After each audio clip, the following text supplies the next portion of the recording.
জলপাইগুড়ি জেলায় মাদ্রাসা শিক্ষকদের সম্মেলন সভা অনুষ্ঠিত হলো মাদ্রাসা টিচার্স অ্যাসোসিয়েশনের নেতৃত্বে। পশ্চিমবঙ্গ মাদ্রাসা পর্ষদ অনুমোদিত 235টি আনএইডেড মাদ্রাসার মধ্যে থাকা জলপাইগুড়ি জেলার অন্তর্গত যে 5টি মাদ্রাসা রয়েছে সেই সব মাদ্রাসার টিআইসি এবং সহকারী শিক্ষক আর শিক্ষক কর্মীগণের উদ্যোগে আজ জেলা সম্মেলন সুসম্পন্ন করা হলো। মাদ্রাসা টিচার্স অ্যাসোসিয়েশনের জেনারেল সেক্রেটারি হাসিনা আহমেদ সহ অন্যান্য রাজ্য প্রতিনিধিগণের উপস্থিতিতে এই সম্মেলন শেষে জলপাইগুড়ি জেলার কালীরহাট কালটুমিয়া জুনিয়র হাই মাদ্রাসা টিআইসি নাগমানাজ যা বললেন। আমরা 2013 সালে আমাদের মাদ্রাসার অনুমোদন পাই ওয়েস্ট বেঙ্গল বোর্ড অফ মাদ্রাসা এডুকেশন থেকে। তারপরে আমাদের মাদ্রাসাগুলি শুধুমাত্র বই খাতা এই দুটোই পেয়েছিল। এই দুটো পেয়েই আমরা দীর্ঘদিন মাদ্রাসা চালিয়েছি। তারপরে 2021 সালে একটি আন্দোলনের মাধ্যমে 47 দিনের আন্দোলনের মাধ্যমে আমরা ফেব্রুয়ারির 14 তারিখে একটি অর্ডার বের হয়। সেই অর্ডার আমরা ন্যূনতম একটা ভাতা পেয়েছি, কিন্তু তার পরবর্তীতে আমরা আর কোনো কিছু পাইনি। এবং সেই 2013 সাল থেকে আজকে 2025 সাল পর্যন্ত এই যে দীর্ঘ একটা সময়, এই দীর্ঘ সময়ে আমাদের যে মাদ্রাসার ছাত্রছাত্রীরা তারা বঞ্চিত মিড ডে মিল থেকে, তারা বঞ্চিত পোশাক, তারা বঞ্চিত বিভিন্ন রকম ইনসেন্টিভস যে জিনিসগুলো আছে সেগুলো থেকে।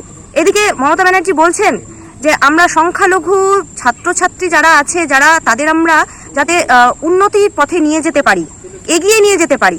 কিন্তু আসলে কি দেখা যাচ্ছে, 2013 সালে উনি অনুমোদন দিলেন, কিন্তু দেওয়ার পরে কি দেখা গেল, এই যে সংখ্যালঘু বাচ্চারা যারা এই 234টি আনএইডেড মাদ্রাসায় পড়ছে তারা আরও দিন দিন অবনতিতে যাচ্ছে, তারা তলানিতে গিয়ে ঠেকছে। তাহলে এ থেকে কি প্রমাণিত হয় যে আমাদের এই যে রাজ্য সরকার তারা চাইছে তিলে তিলে আমাদেরকে মেরে ফেলতে। কারণ একটা সমাজকে যদি তার মেরুদণ্ড, তার শিক্ষিত যদি করা না যায়, তাহলে সেই সমাজ তার মেরুদণ্ড কিন্তু ভেঙে যায়। তাহলে তার মূল মন্ত্র হচ্ছে, মূল কাঠি হচ্ছে সেই মাদ্রাসাগুলো, যেখান থেকে বিভিন্ন ছাত্রছাত্রীরা, প্রত্যন্ত এলাকার ছাত্রছাত্রীরা এই মাদ্রাসাগুলোই পড়াশোনা করে, কিন্তু তারা বঞ্চিত আজকে মিড ডে মিল থেকে, তারা বঞ্চিত আজকে তাদের পোশাক, তাদের জুতো, ব্যাগ এবং বিভিন্ন রকম যে তাদের প্রয়োজনীয় চাহিদাগুলো আছে সেগুলো থেকে এখানে বঞ্চিত। এটা কিন্তু আমাদের ভারতের সংবিধানের এই বাচ্চাগুলো 14 বছর বয়স পর্যন্ত প্রত্যেকটা বাচ্চার কিন্তু শিক্ষার অধিকার যে আইন আছে, সে আইনে বলা আছে যে এগুলো তাদের মৌলিক অধিকার। এই বাচ্চাগুলো কিন্তু এই মৌলিক অধিকার থেকে বঞ্চিত। তো আমি রাজ্য সরকারের দৃষ্টি আকর্ষণ করব এবং তেনাদের বলবো যে তারা যেন মানবিক হন আমাদের এই সংখ্যালঘু বাচ্চাগুলোর জন্য। মাদ্রাসা টিচার্স অ্যাসোসিয়েশনের জেনারেল সেক্রেটারি হাসিনা আহমেদ যা বার্তা দিলেন। আমরা মাদ্রাসা টিচার্স অ্যাসোসিয়েশনের নেতৃত্বে প্রতিটা জেলার ন্যায় আমরা আজকে জলপাইগুড়ি জেলায় এসেছি। আমাদের সংখ্যালঘু প্রতিষ্ঠানগুলোকে বাঁচানোর লক্ষ্যে আমরা যেভাবে প্রতিটা জেলায় জেলায়, প্রতিটা বাংলার কোনায় কোনায় আমরা আমাদের দুঃখ দুর্দশার বার্তাগুলো পৌঁছে দিচ্ছি যে বর্তমান সরকার এই সংখ্যালঘু প্রতিষ্ঠানগুলোকে অনুমোদন দিয়ে যেন ওনাদের দায়ভার ছেড়ে ফেলেছেন। আমরা তার বিরুদ্ধে বাংলার সংখ্যালঘুরা, বাংলার বুদ্ধিজীবীরা, বাংলার শিক্ষাদরদী মানুষেরা আমরা গর্জে উঠেছি। আমাদের এই সংখ্যালঘু প্রতিষ্ঠানগুলোকে যদি শিক্ষার মূল স্রোতে ফিরিয়ে আনা না হয়, তাহলে আমরা আগামী দিনে খুব অল্প সময়ের মধ্যে আমরা রাস্তায় বসতে চলেছি, আমরণ অনশনে বসতে চলেছি।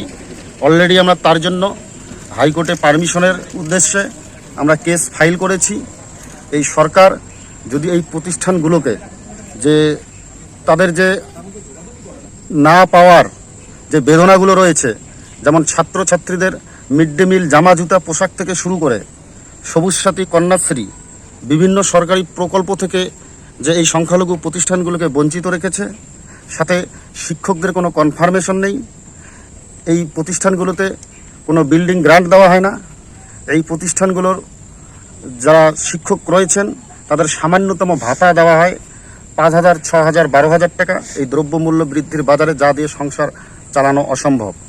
হয়তো আমরা জানি মুখ্যমন্ত্রীর বাড়িতে যিনি পরিচারিকার কাজ করেন বা মুখ্যমন্ত্রীর বাড়ির যিনি দারোয়ান রয়েছেন তারও হয়তো বেতনটা এই আমাদের আনএইডেড মাদ্রাসার শিক্ষকদের থেকে অনেক বেশি। এই বাংলায় আমরা ইতিপূর্বে একটা নোটিফিকেশন দেখলাম যে রাস্তার কুকুরদের মিড ডে মিল দেওয়া হবে, কিন্তু এই সংখ্যালঘু প্রতিষ্ঠানের ছাত্রছাত্রীদের মিড ডে মিল দেওয়ার প্রয়োজন বোধ করছে না এই সরকার।